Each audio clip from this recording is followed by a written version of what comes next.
오늘 저희가 8장을 보고 있는데요. 이제 8장은 1장에서 보았던 첫 번째 환상에 이어서 두 번째 환상의 이야기입니다.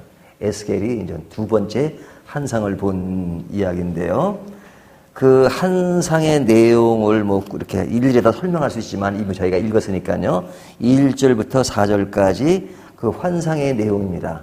그 내용은 뭐 그렇게 어렵진 않습니다. 1장에서는 굉장히 좀 어렵게 느껴졌는데 두 번째 환상은 그를 어디로 옮기냐면 예루살렘 성전으로 옮깁니다.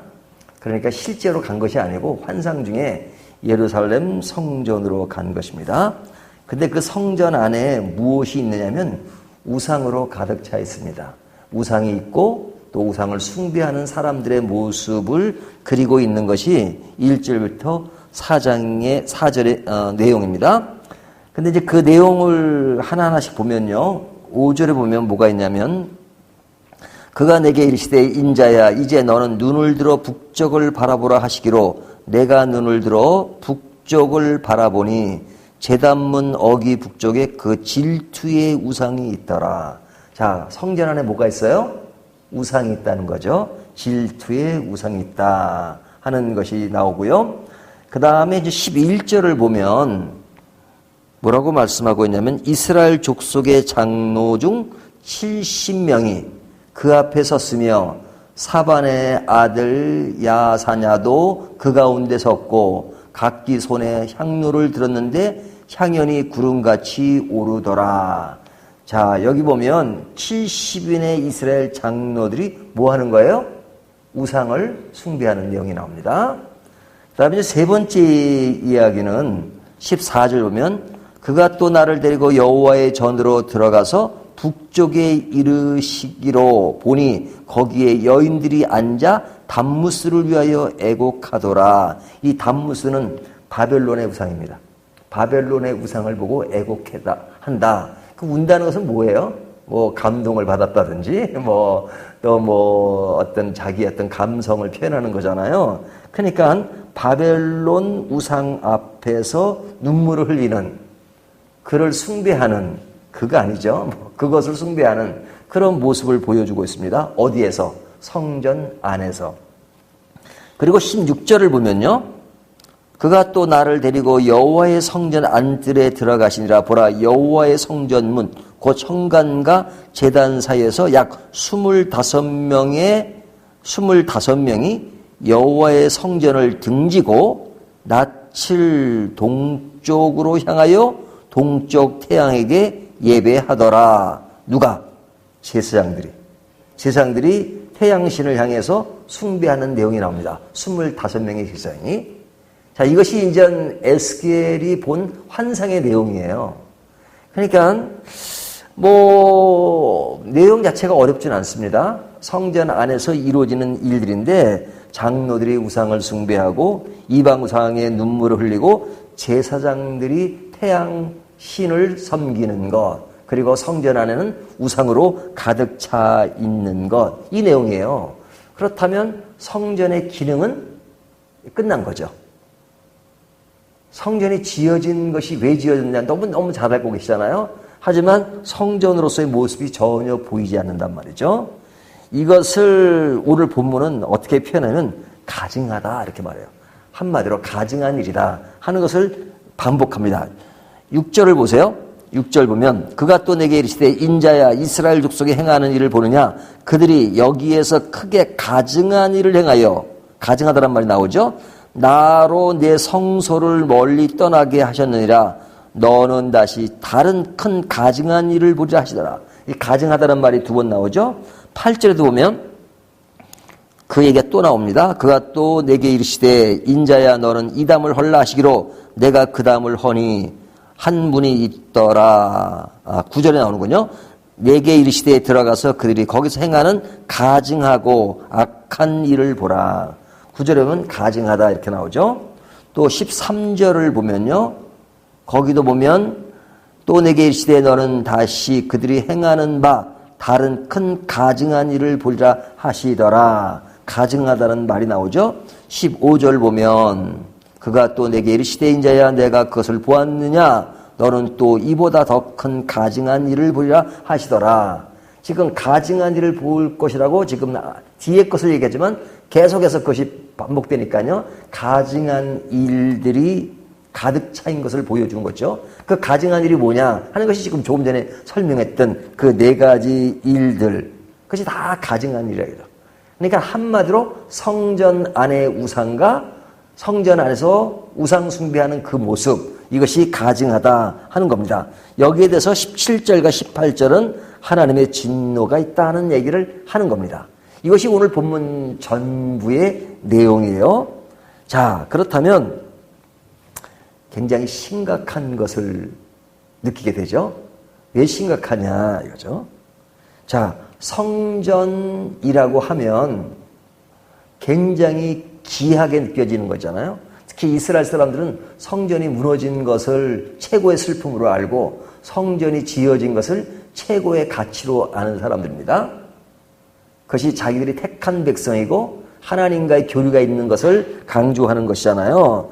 근데 그 거룩하다고 하는 그것이 실제로 거룩한 것이 아니고 어떻게 된 거예요? 그냥 완전히 가증하게 돼버린 거잖아요. 자, 성전이 가증하게 된 것이 왜 심각하냐? 성전이란 그 자체가 주는 이미지 때문에 그렇습니다. 성전은 거룩한 것이잖아요. 그러니까 거룩한 것이면 다 거룩한 것으로 인지를 해요. 거룩하기 때문에 더 이상 추한 것이 없고 가증한 것이 없다고 생각해요.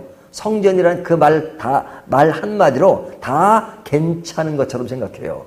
하지만 지금 그 안에는 완전히 그릇된 것으로 아주 그냥 더러운 것으로 추한 것으로 가득 차 있잖아요. 그러니까 이와 같이 성전은 거룩한 가면으로 쓰여지는 것이기 때문에 더 큰 문제라는 거죠.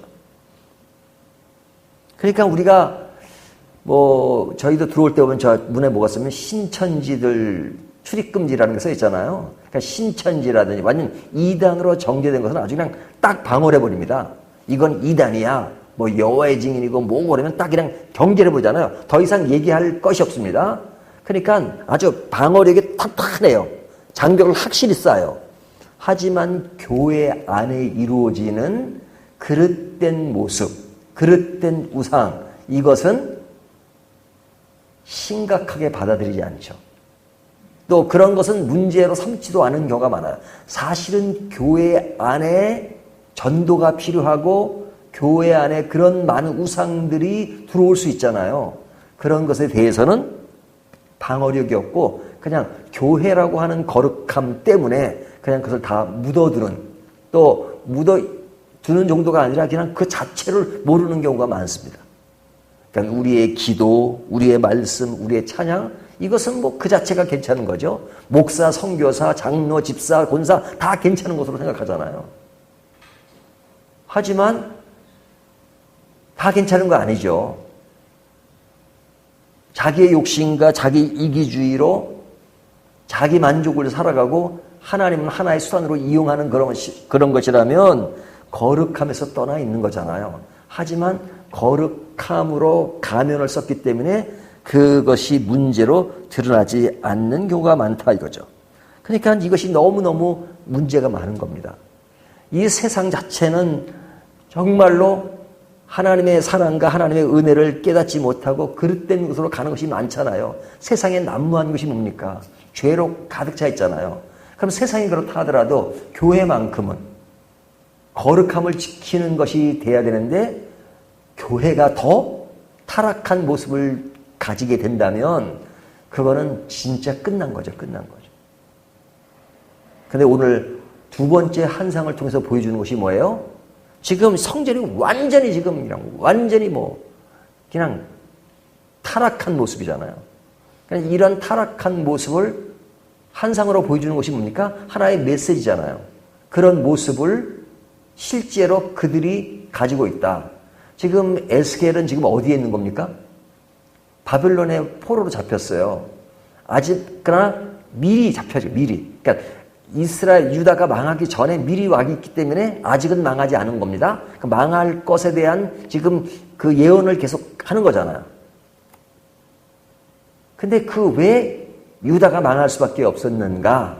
바로 이런 우상으로 가득 찬 어떤 정도의 우상까지 갔느냐? 성전 안의 우상. 다시 말하면 성전이 타락하고 제사장이 타락하고 장로들이 타락하고 하는 그 모습이 너무너무 심각하다 하는 것을 보여주는 겁니다. 그렇다면 이 이야기가 당시 이야기로 끝나는 것은 아니죠. 오늘날 우리 시대에 우리 교회의 모습은 어떤가?